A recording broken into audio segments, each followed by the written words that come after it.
আম্মাজান হযরত হাফসা রাদিয়াল্লাহু তাআলা আনহা বলেন, চারটি আমল আল্লাহর নবী কোনো সময় ছাড়তেন না।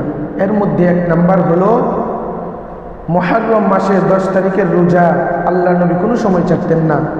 2 নাম্বার হলো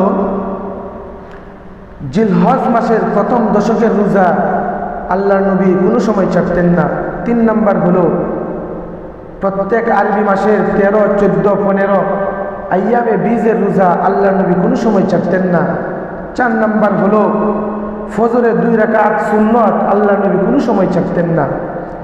এই 4টার মধ্যে 4 নাম্বারটা তো ছাড়ার কোনো সুযোগই নাই। যদি পারেন আপনি আমি বাকি 3টার উপরও আমল করার চেষ্টা করব। বর্তমানে মুহররম মাস চলতেছে। এই মুহররমের 10 তারিখের রোজা আল্লাহর নবী কোনো সময় ছাড়তেন না। এই সম্পর্কে আব্দুল্লাহ ইবনে আব্বাস রাদিয়াল্লাহু তাআলা আনহুমা বলেন যে আল্লাহর নবী মাসের মধ্যে সবচাইতে রমজান মাসের রোজা কে বেশি গুরুত্ব দিতেন এবং দিনের মধ্যে মুহররম মাসের 10 তারিখের দিনের রোজার সবচেয়ে বেশি গুরুত্ব দিতেন। তো সামনে আমাদের আশুরার দিন আসতেছে, মুহররমের 10 তারিখ আসতেছে।